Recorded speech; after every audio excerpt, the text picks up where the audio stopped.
Hello everybody, and just here, and welcome back to Ryza no Atelier, episode 5. I'm recording it on the same day, well, nearly. I recorded the first episode 4 before midnight and episode 5 after midnight. So the memories of the previous episode are still fresh in my memory, and my cat apparently wants attention right about now. Great moment to choose. Right, and that means this will be another series I'm caught up with, which feels really, really nice. Although episode 6 comes out today and I won't be caught up anymore.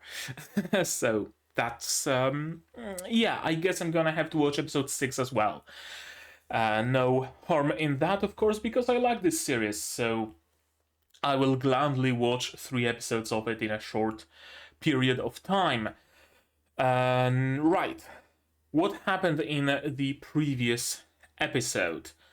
Well, our trio set off on a test to a flooded mine. Ryza had to bring back some piece of purple ore, Lent had to escort everybody safely, and Tao was supposed to be on the lookout in general and just get used to moving, get used to exploring, get used to adventuring, all sorts of things like that. Everybody passed the test, although Ryza turned out to be a failure, quote unquote, because despite her being an amazing alchemist, having an amazing talent, being able to create high rarity items, high grade items without even intending to, she failed to recognize it, and she failed to think what it means. She created a bomb that looked different than what it says in the book, that looked bloated. Turns out that bomb was of a much higher grade and provided much bigger blast, and that could have endangered her whole party. It endangered her whole party, really. It's not a matter of could have, it's a matter of did. So she is forbidden from fucking around with alchemy. She is now under strict guidelines to think before making, think before synthesizing. So this will be a nice growth arc for her, I think. Of course, while at the mines, they were attacked by some monsters. Lent dispatched the smaller ones easily, but the bigger ones were a worthy obstacle that he couldn't even scratch.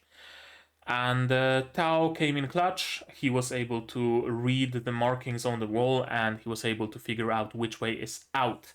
And that saved them. Although not that they were in any sort of a danger, because Lila was following them in case anything happens, but still.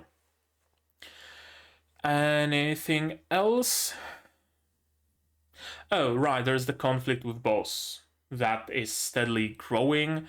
Boss thinks our trio to be just random brats, freeloaders who do nothing except go on their imaginary adventures, and our trio, of course, wants to prove themselves.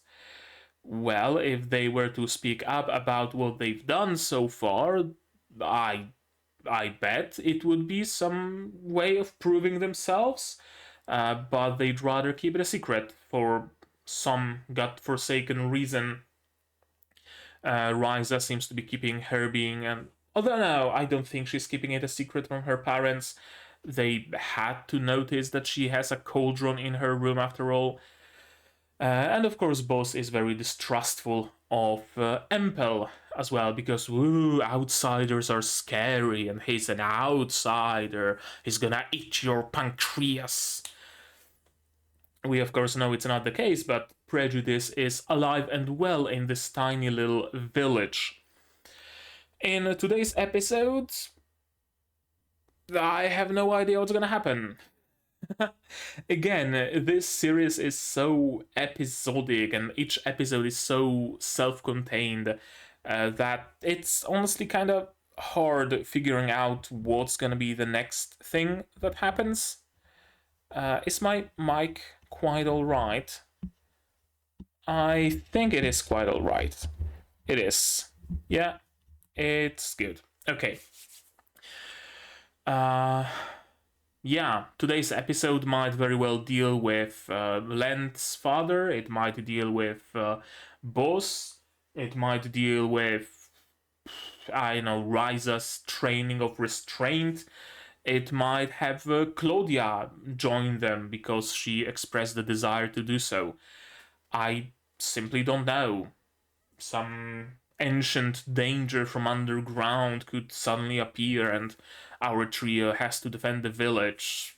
Anything, honestly, is plausible at this point because we don't have that overarching story where I could see that, okay, we are somewhere here in the story, so this is probably where it's going to go.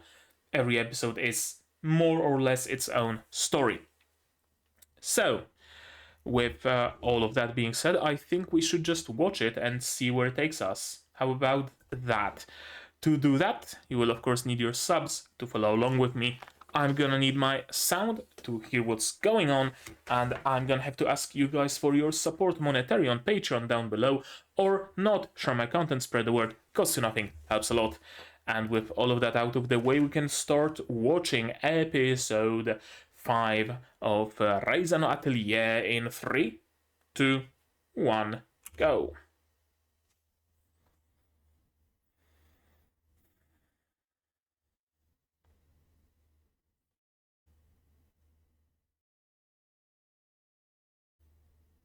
You want to join their adventures?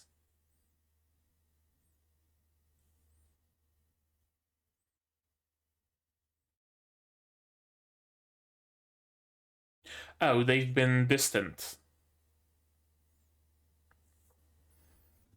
Because they are very focused on their growth.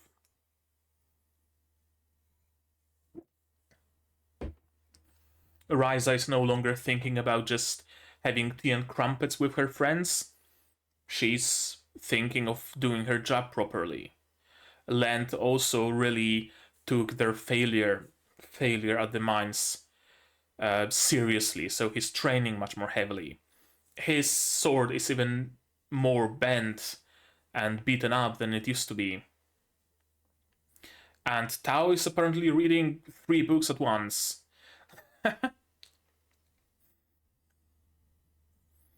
How do you even do that?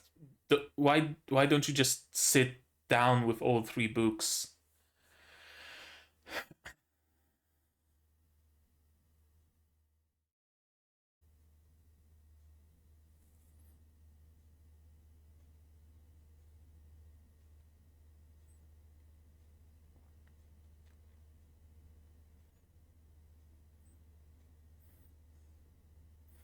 Okay, so today is going to be a relaxing episode, a beach episode.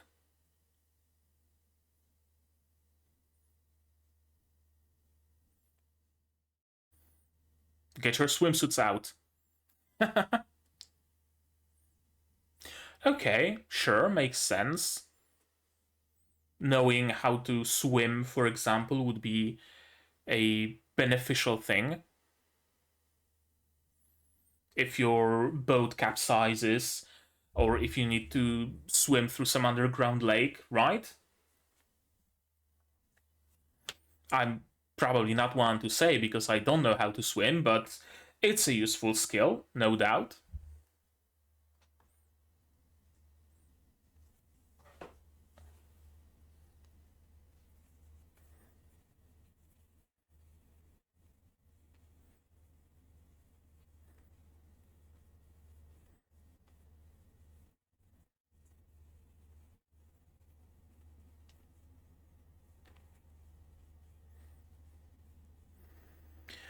I wonder if Claudia is actually going to join them, or is she going to be their anchor, so to speak, at the base, right?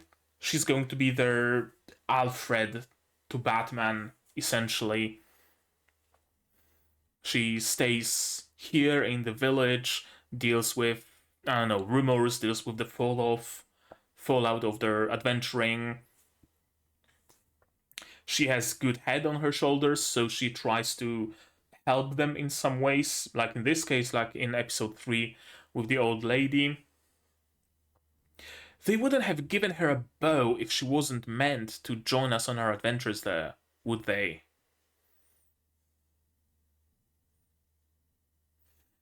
Swimsuits it is. Vacuum sealed swimsuits because you can see the belly button very defined.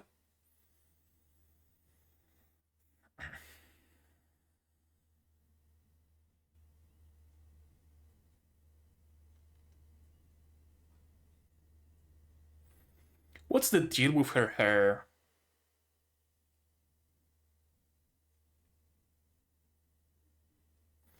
This is the fan service episode, isn't it? It's just fan service. Then you will defeat them.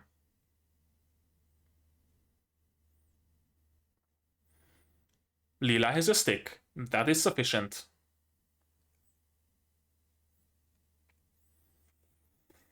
And he sits in the shadow.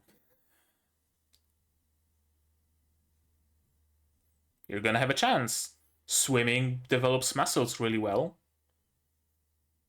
And you could use some vitamin D.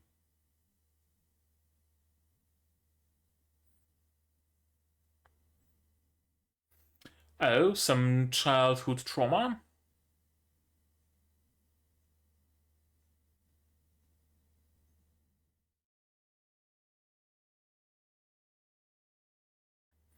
Right, because anywhere outside of the island is scary.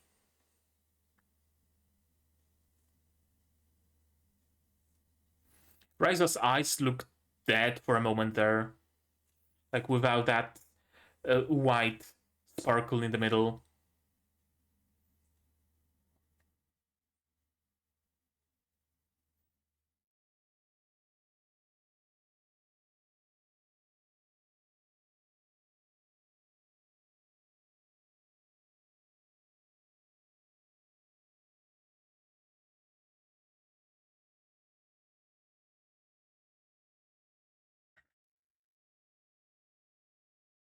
Okay, so Leela's hands are hairy.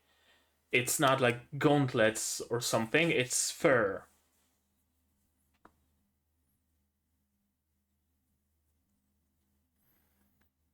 She's not human, that much is certain, but who is she? We don't really know that much about the world or its races, do we?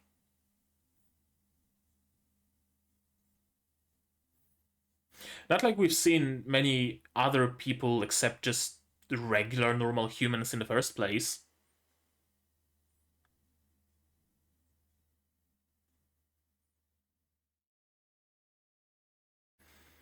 That's the worst moment, especially when the water is cold. When it hits your back, it's. Ugh. Legs are fine, but when cold water hits your back, that's the worst.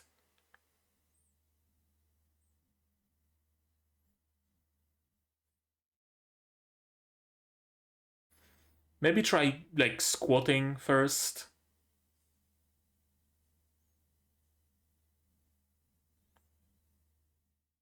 Are they playing with a coconut? They are playing with a coconut. I thought it was some sort of a leather beach ball, but no, those are coconuts.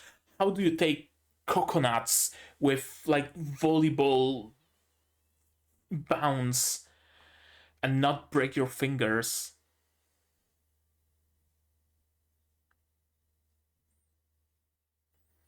And that will allow you to explore the flooded mines further? Mayhaps?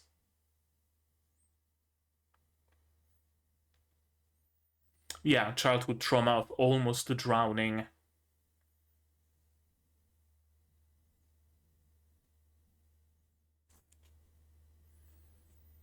I almost drowned twice, if you were curious. Once in a sea and once in a lake. in a sea because a major wave came in unexpectedly, and I lost my footing because it, rose me. I rose in water so that I couldn't touch the ground with my legs, and that disoriented me, and I almost drowned. And in a lake, I don't even remember why, honestly. But I just did, and my view kind of went into third person perspective for a moment. That was crazy experience.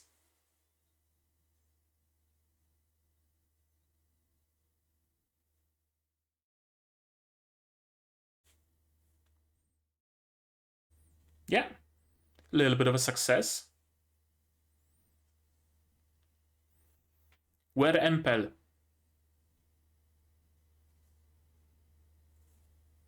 Oh, so that wasn't the training yet. Yeah, good question.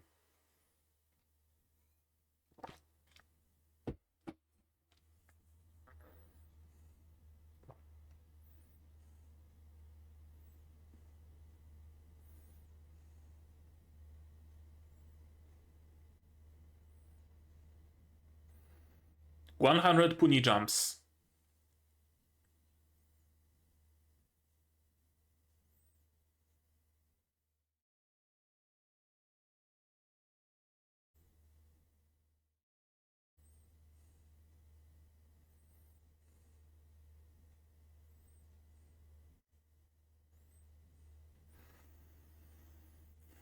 Yeah, plenty of stuff underwater, so it's not gonna be easy.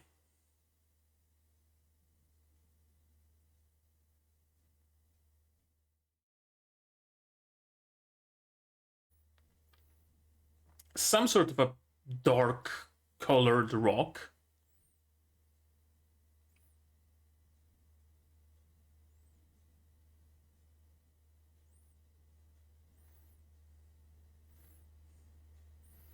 Since there's a hint about the next challenge inscribed on it, it's probably yeah.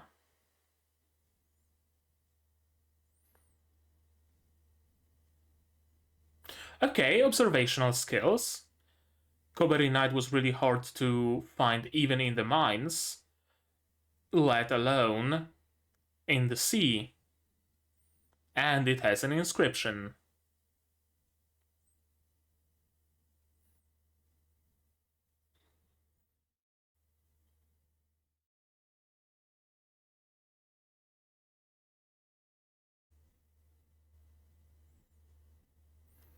It's in the weird language. Yep, it's in the weird language.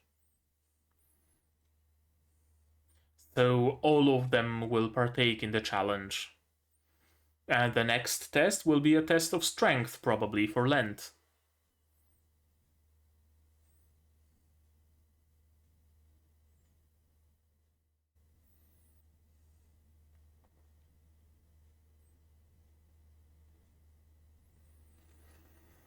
Hmm. Yeah. Wait, are you on the other shore right now?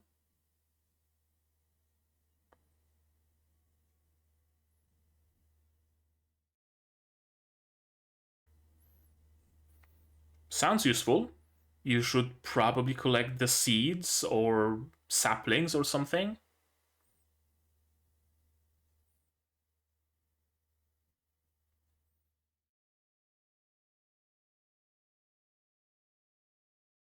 Barrel indeed. Yeah, it's the third time you're rushing in without thinking.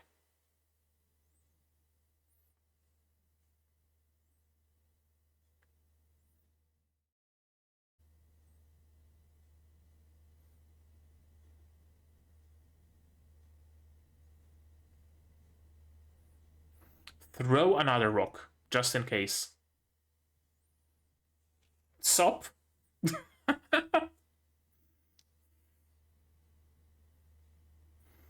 He's trying to pretend to be a well known Greek philosopher.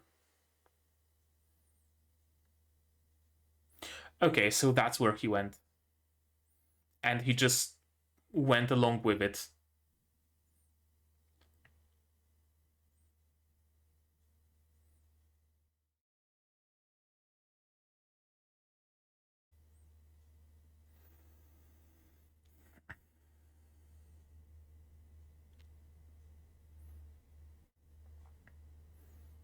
Ryza and Claudia.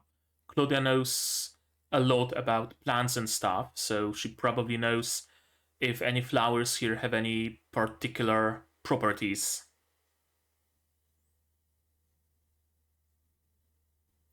It's a plank.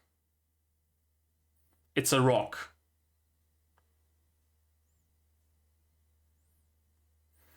Okay, so you can't do alchemy with, like, anything.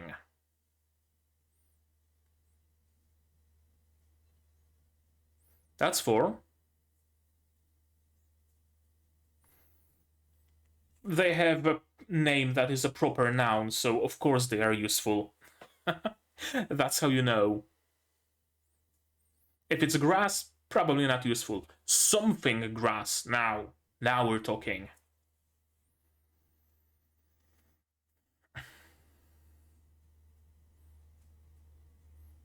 Wouldn't it be worth, uh, renovating it? It's a golden snitch. Or something. Thunder rock, probably. Thunder crystal? Electrystal? Something like that?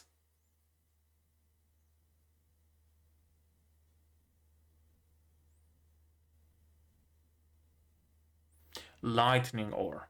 Okay.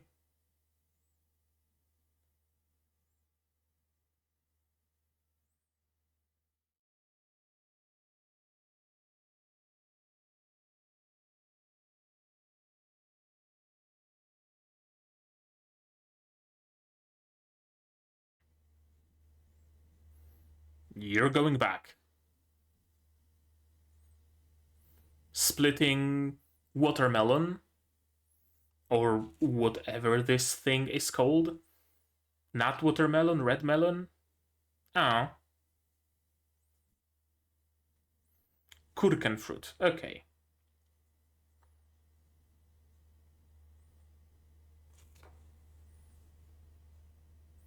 Yeah. If she doesn't want it taken from her, you're not gonna be able to take. Yes. Yeah, exactly. Case in point.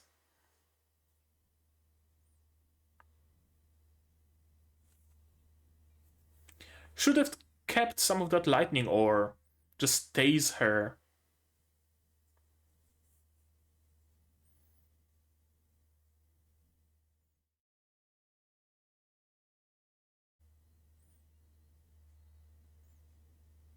It's gonna be an anglerfish dance in front of the entire village.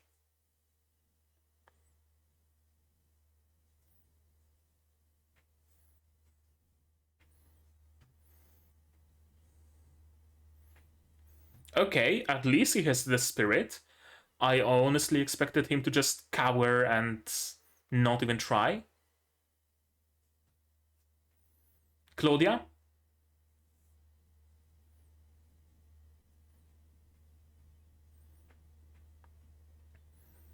Work together. Surround her from all sides or something.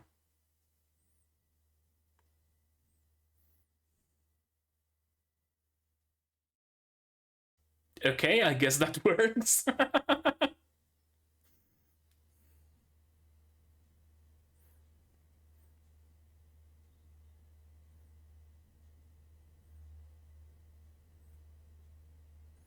And headshot. Almost. Ample is way more chill than I initially thought he'd be. I'm gonna be honest with you. I thought he's gonna be that, harsh mentor that doesn't show emotion or anything like that. But no, he's a nice guy. A little bit emotionally stunted, but overall very chill.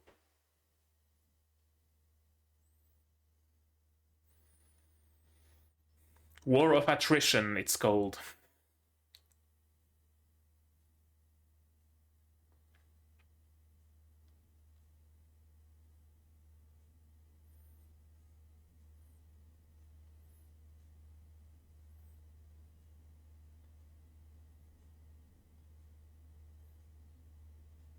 Rocks?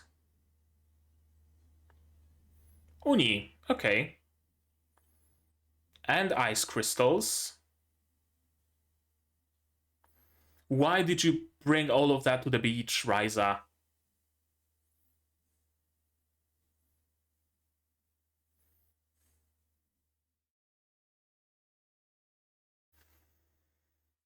Why though?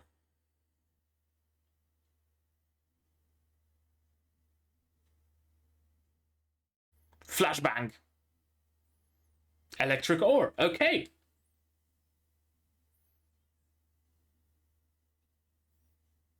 And a... Okay. Hey, that works. Teamwork. That's fucking teamwork.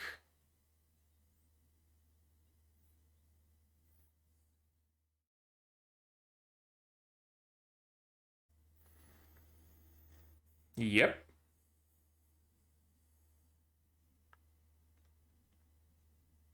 Exactly, Ryza. Don't run off on your own, Ryza.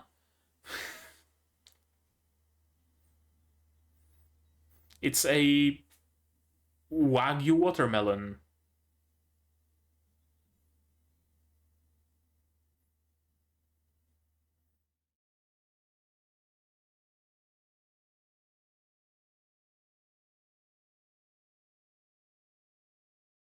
Uh, no. Not always. Okay, so Leela is just built different. Oh, so they were on the other shore. Okay.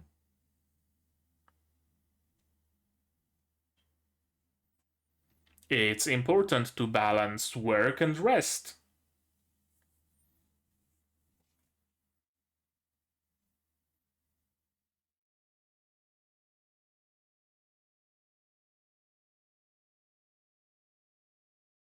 Yeah, Claudia is their group's collective mother.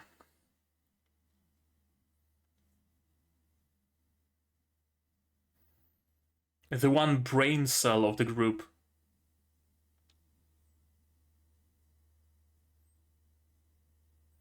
And a nice hug.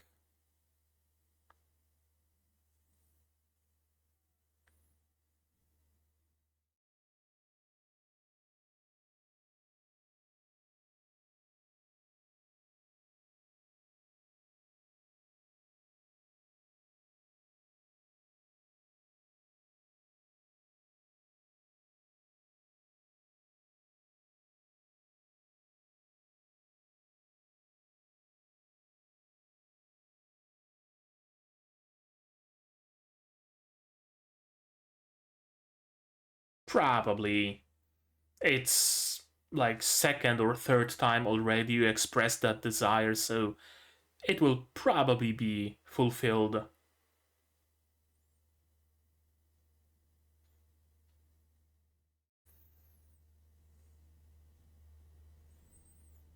A base of operations on the mainland? A base of operations on the mainland.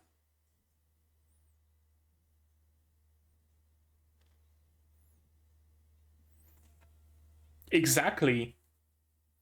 Since it's gonna be always safe, right? They have to visit the mainland fairly often for ingredients and training and stuff. A place like that on the shore would generally be beneficial to the whole village, really. Right? Like, have someone stationed there at all times so that when some travelers arrive that want to get to the island, they have some representative on the shore. Although they are so distrusting of outsiders, they probably wouldn't want that contact in the first place, so. Yeah.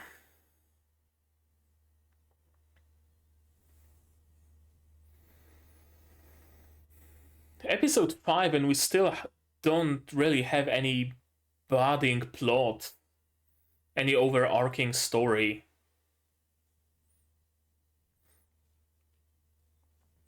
Now, that's fine, don't get me wrong, but I honestly thought that an anime based on a game would have some overarching story, because I'd think that the game has one.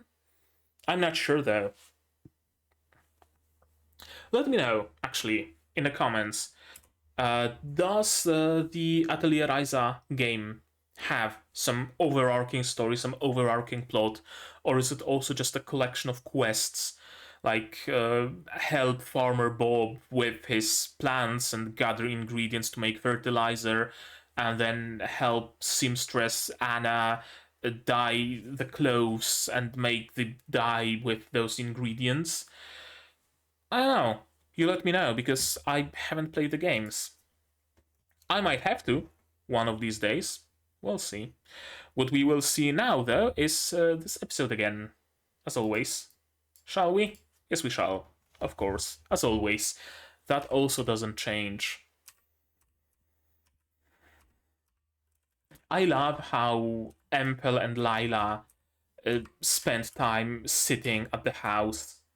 It always looks, whenever anybody comes in to Empel's place, it always looks like they're coming for an audience with Yakuza or something, right? Empel is sitting there lounging on a lounge or whatever it's called. Then there's Lila somewhere in the background, almost like Slav squatting, that sort of an energy. What do they do by day? Do they just sit around and wait for people to arrive? I don't know.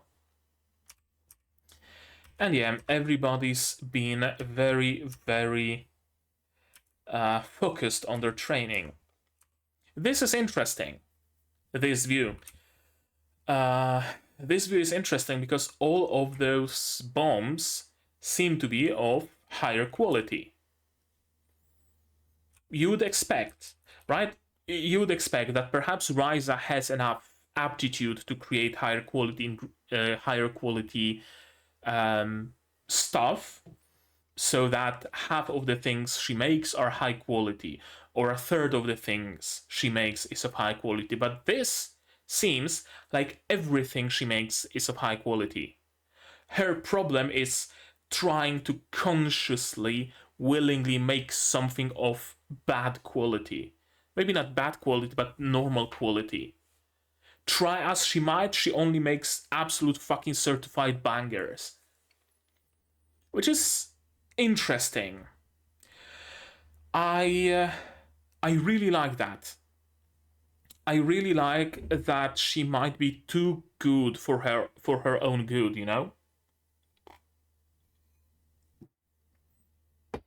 That being able to make lower quality bombs and lower quality ointment, lower quality caltrops, or whatever is also necessary, because you might not want to blow up the entire cave, you might want to blow up just some enemies, or you might want to use a bomb to dig a hole to plant a tree or whatever, right? So you should be able to make those lower quality products, but she's unable to do that.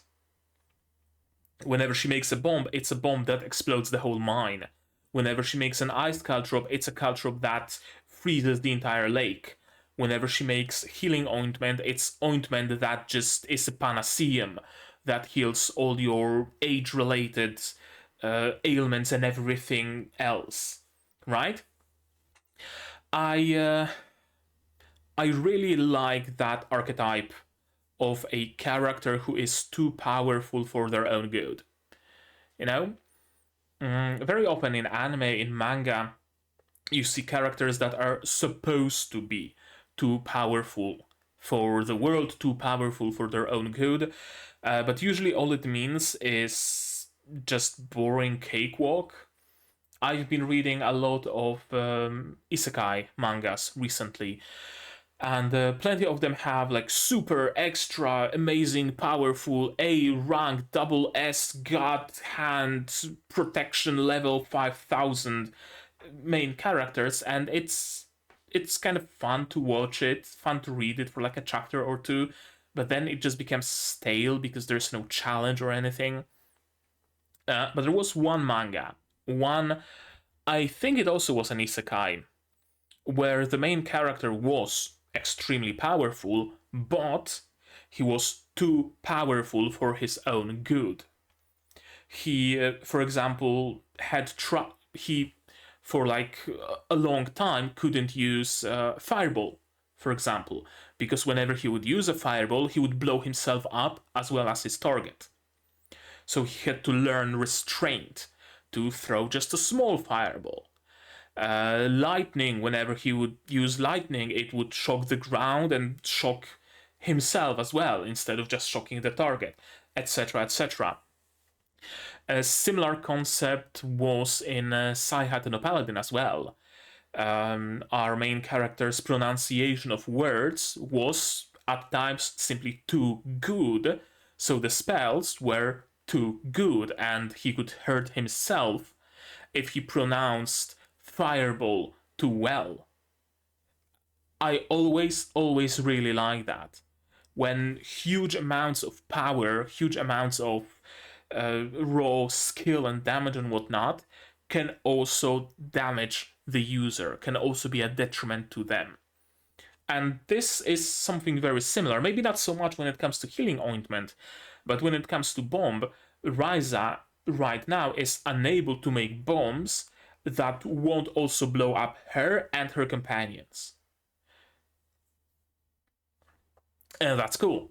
And that's good. And I like it, because that makes Ryza a powerful alchemist, but introduces some, some actual serious limitations.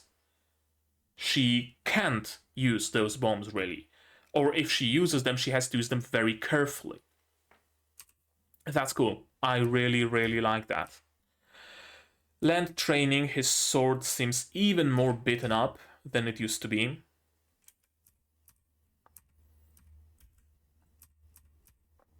And Tao is just being ridiculous right now.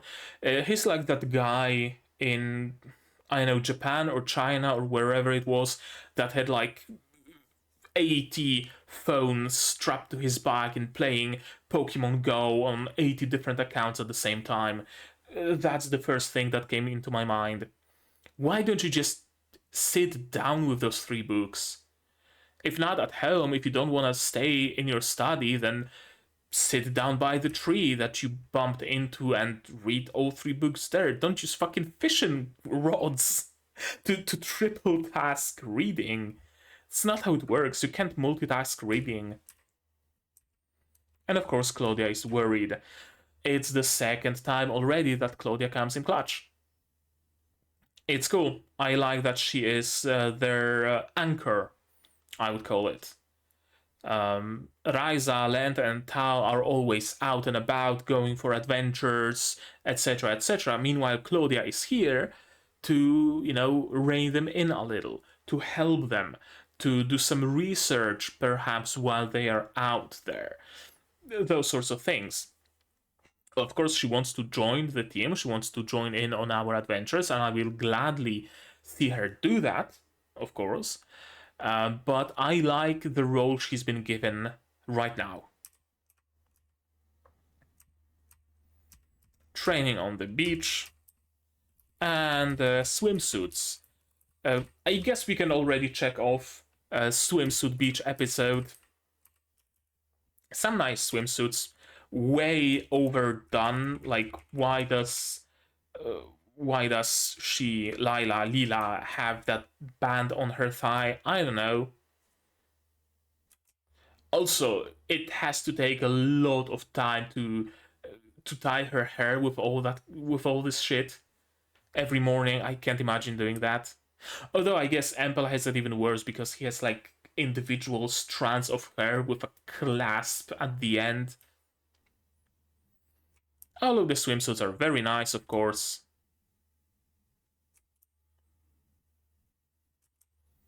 Yep, just a mostly fan service episode. Time to stretch. More fan service, of course. And the Empel is just reading. Ryza can't swim, but we will, of course, learn. Claudia is very eager to teach her.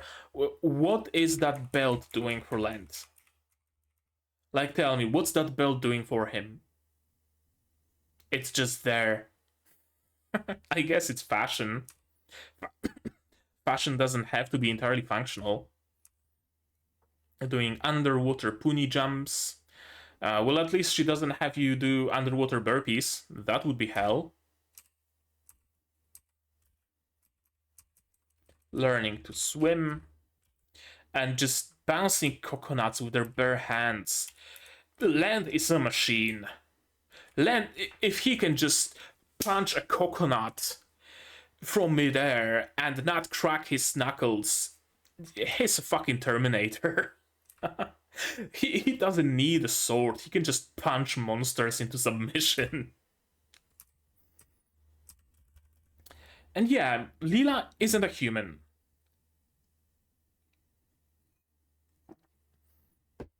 Now, it was kind of sort of obvious from the very get-go because of her weird tentacle-like hair appendages or whatever it is. Reminds me of Ina from Hololive, of course. But now that I know this fur isn't just some fairy bracelets or vambraces or whatever, but her actual fur, she's even less human. And now that I pay attention, she has sharp little nails as well. What is she? What is she, I wonder? And also interesting, she's not human, and that much is clear, but nobody really pays attention to that. Right? Like, that's interesting. It's rare, most probably, because we don't see any other villages who would have any sort of non-human traits. So it's not like non-humans are integrated into human society very much.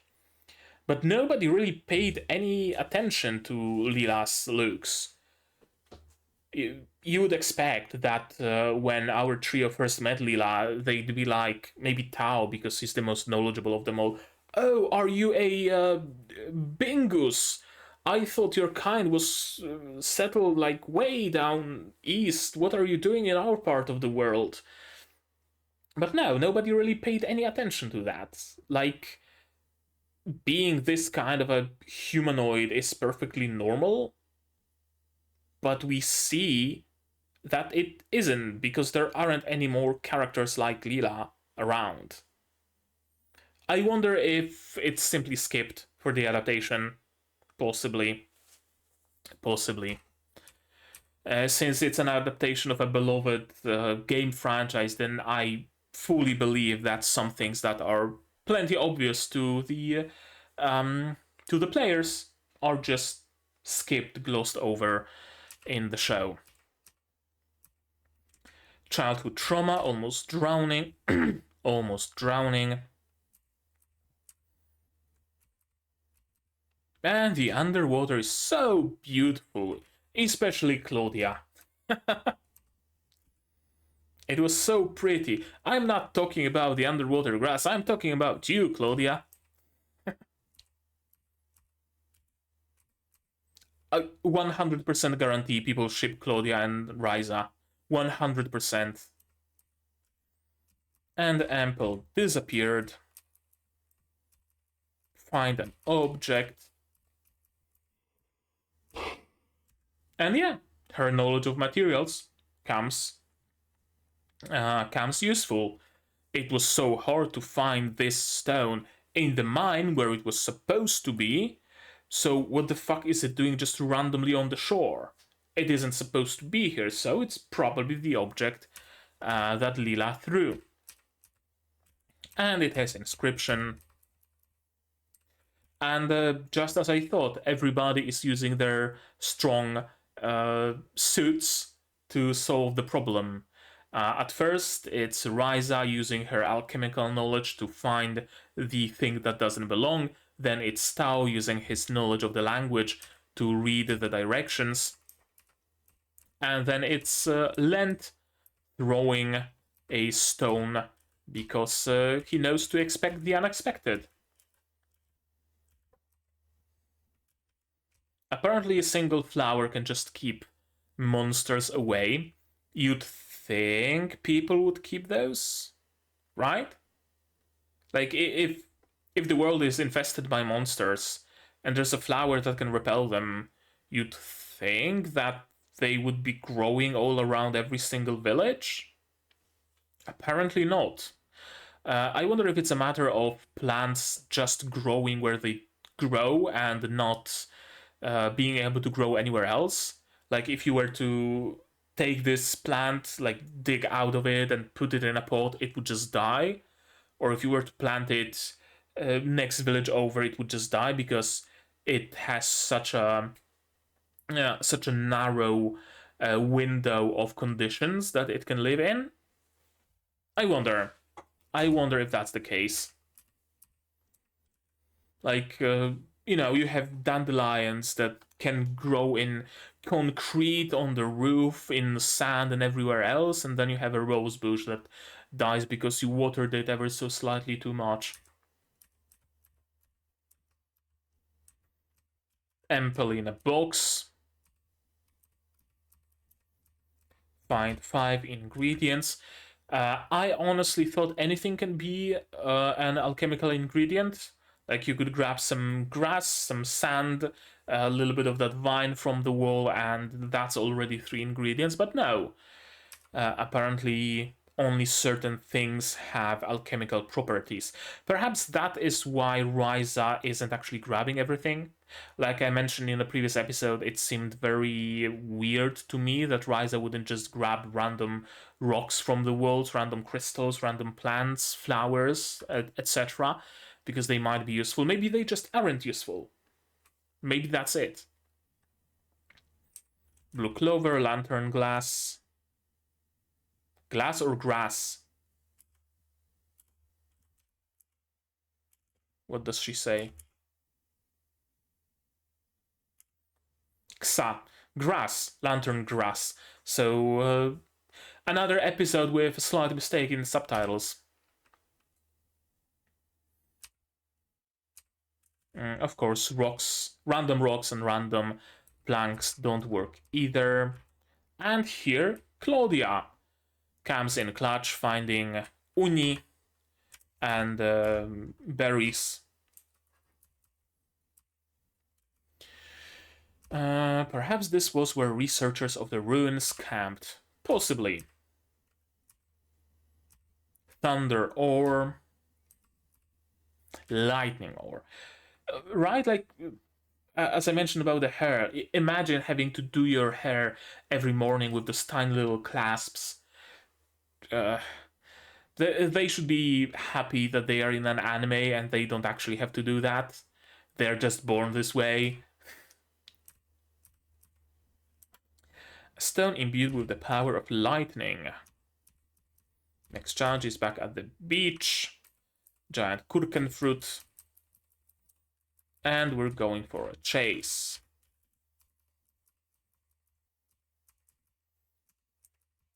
Taking hostages doesn't work.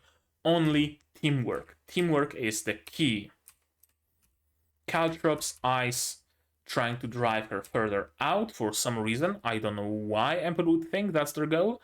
I mean, Lila can swim, so presumably she can swim, so it's not like making her go out into the open ocean would really help them. But water being conductive would help them, of course. And a nice little trap. Nice bit of fan service.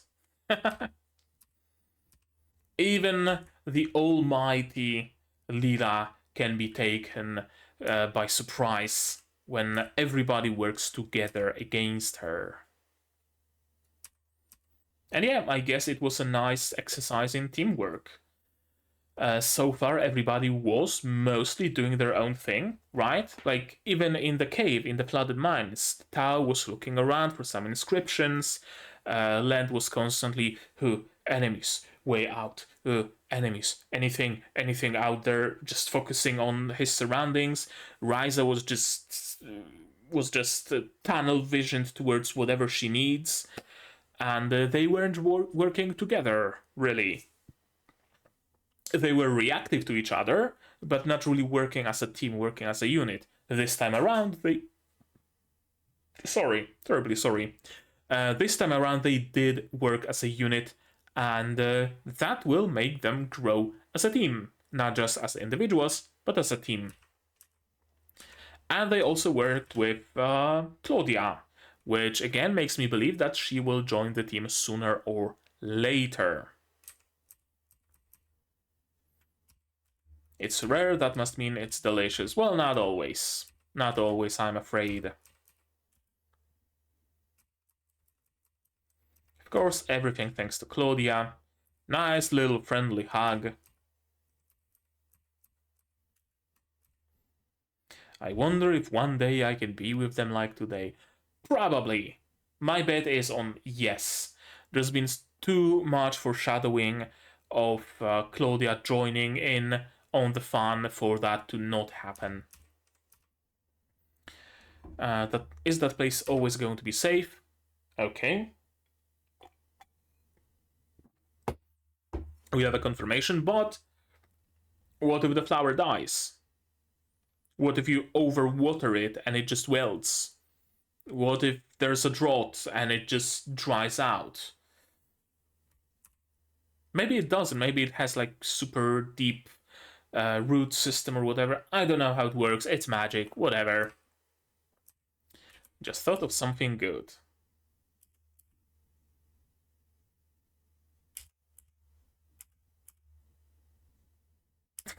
This little wobble to her mouth is great.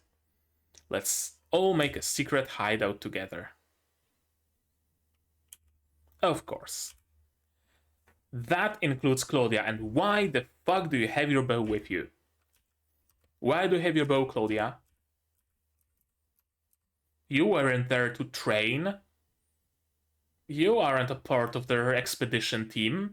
Why did you have a bow? Again, that's another thing that really makes me believe she will join the team, because she has a bow. She has a weapon. She will probably have to use it eventually, right? So, the next episode we're just making a secret hideout, secret base. That's nice. That's fun. Making secret hideouts is always fun. Trust me, I speak from experience. Okay, so that was episode 5. As I said, making secret hideouts is always fun, and I'm really looking forward to that. I don't know why, but I'm a sucker for building and development in anime and in manga. I love all sorts of, like, I don't know, born with a something skill. I'm now taking this village that nobody wants to live in and turning it into a hub of trade kinds of stories, kinds of manga. There's been a lot of this kind of isekais, but not only just fantasy series or reborn series where the character has usually a skill that allows them to see who should have which profession, for example, and then assigning the blacksmiths to be blacksmiths and whatnot, and then slowly rebuilding a city or a county or something from the absolute shithole that it used to be into the glory of the kingdom or what have you. So it's gonna be nice to see that little bit of base building, I guess you could say. I always enjoy base building in games as well. It's nice having at least something. I'm not saying there should be a full like city builder implemented in every game, but being able to just do a little bit of base building is always a plus. It's always fun, and in series like that, in anime, in manga, it's I guess a part of that visual progression that I crave. I always love it when characters get new weapons, when they get new gear, new armor, new clothes, and I always like it when their environment also develops, also changes over time. When they develop their hideout or whatnot. That's always fun. So I'm gonna like the next episode. And as I said, I have intimate experience, you could say, with base building. Because when I was a kid, I used to live out in the countryside, and we always would have some. There were always some like planks laying around, stuff like that. Everybody has nails and hammers and whatnot, so we would build some tree houses, or we would dig a hole in the ground, cover it with planks, with some like pool foil, then pour the excavated soil on top, plant some grass, and have our little underground bunker. I remember there was a road leading to cutting through a little bit of a meadow, leading to a forest, and it was very worn down by cars and erosion and whatnot. And one year there were heavy rains for like a week straight. It rained, and it turned into a little bit of a lake. And there was a point in the middle that was above the water surface. So we brought some planks and ropes and whatnot, and we built our base. We had a drawbridge and whatnot. I love this. I loved this as a kid, and I can really empathize with our characters who also want their secret hideout, secret base. It's great. I'm gonna love it. I'm gonna love the next episode. Thank God it comes out today. Okay. Anything else?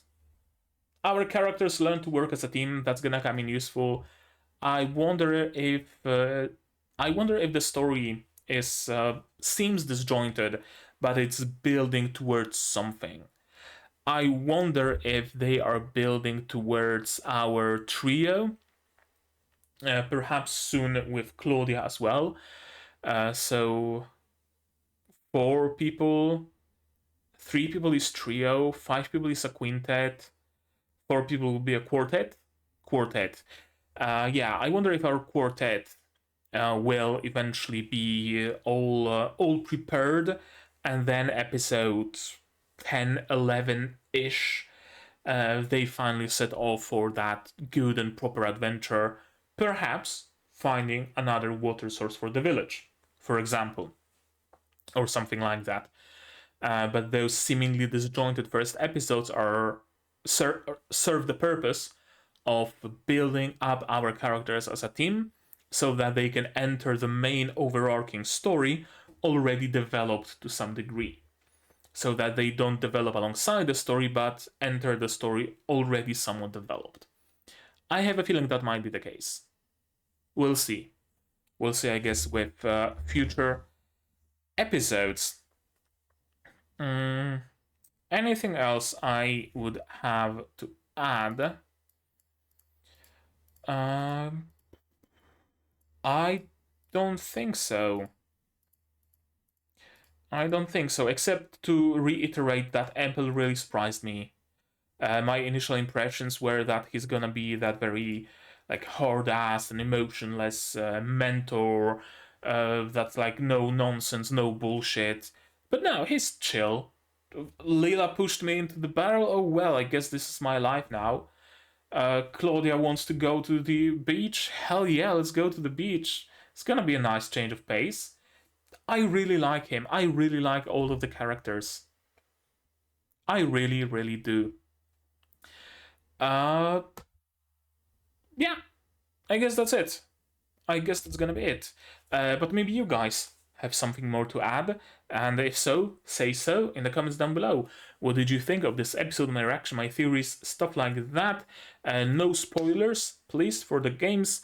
If you do want to talk spoilers, my Discord is here, also in the description. You can talk spoilers freely in there. If there's some things that's been like missing, omitted from the games and are not spoilers, do let me know if there's some clarification to be had, but exercise caution. It's better to err on the side of caution and treat things as spoilers even if you are not sure if they are or not. Like this video if you liked it, dislike it if you disliked it, but tell me why so I can improve. Subscribe to the channel to be notified of future releases of not only Ryza and Atelier, but also Helk Zom 100 Nanatsu no Makengashi Haisuru and Undead Girl Murder Force. And click the bell icon because I also stream sometimes, so you might want to be notified when I go live. Support the channel if you want monetarily on Patreon, linked down below, where for $10 a month you get early access to non-seasonal shows like Madoka Magica, Symphogear and others, and for just $1 a month you get a role on the Discord and a place in the credits, and on the $5 tier I sometimes push seasonal shows a little bit early, sometimes. And if you don't want to spend any money whatsoever, share my content, spread the word, it costs you absolutely nothing and helps the channel a lot still. And now, with all of that out of the way, that's gonna be it from me for today. So as always, you guys do all the good stuff, and I'm gonna see you in the next one. Cheers!